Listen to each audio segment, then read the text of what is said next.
Now we explore the storm's damage further with Florida's U.S. Senator Bill Nelson. He joins us from Panama City Beach.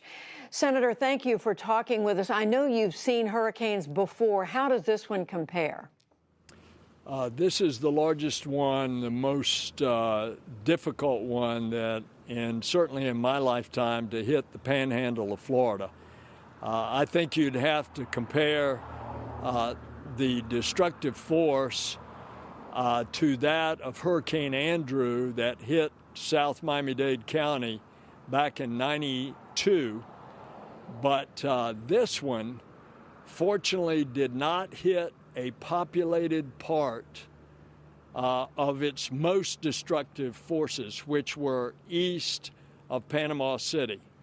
And I think the little town of Mexico Beach, when we can get in there and it's only accessible by helicopter now, we're going to see the direct result of the water and Category 4 winds coming directly off of the Gulf without a barrier island out there to break it up. What do you think you might see? And Senator, what are you understanding people need right now there? Well, now's the time for the federal government to come to everybody's assistance. The hurricane has passed. You can see the weather is great because the hurricane is moving so fast. All of the junk around it is long gone. But they're going to need a lot of help around here for a long, long time. And you said, what do I expect in Mexico Beach? I fear the worst. If people hunkered down, I hope we find them alive. Well, we certainly hope we hope as many survived as possible. Senator, so when you say the need is going to be great for some time to come, what do you mean? Are you talking about power? Are you talking about essential things, food, housing? What else? On the way here, I came through pine forest that were just sticks, and otherwise they were all snapped in two. When you have that kind of destructive force and you apply it to buildings like this one behind me, and we are on the west side of the storm, so this wasn't where the worst winds were.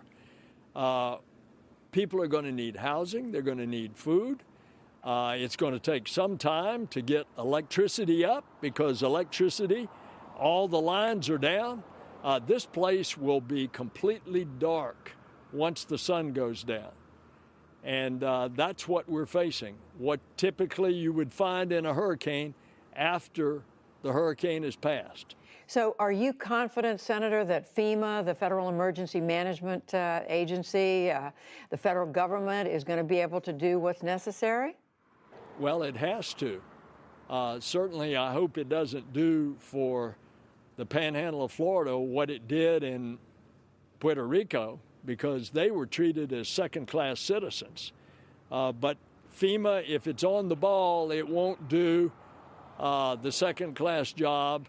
And they've got people pre-positioned here, supplies pre-positioned, so they should be in a good shape to get folks what they need. But it's going to be a slow rebuilding process.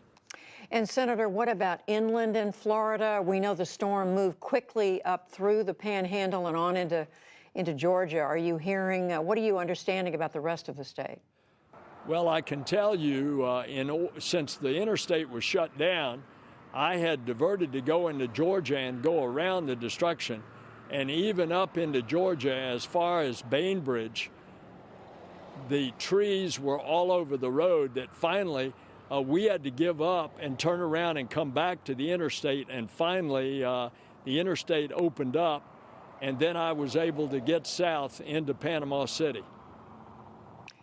Well, Senator, we, of course, all of us are hoping for the very best. Your opponent in the Senate race, Governor Rick Scott, it says he's going to be suspending his campaigning for the next few weeks. Are you doing the same thing? Yes, ma'am. We've suspended our commercials in this area. By the way, in other parts of Florida, he has not. But now is not the time to talk about politics. Now is the time to talk about getting people made whole again and getting them where they can live their normal lives. And they're going to be hurting for some period of time.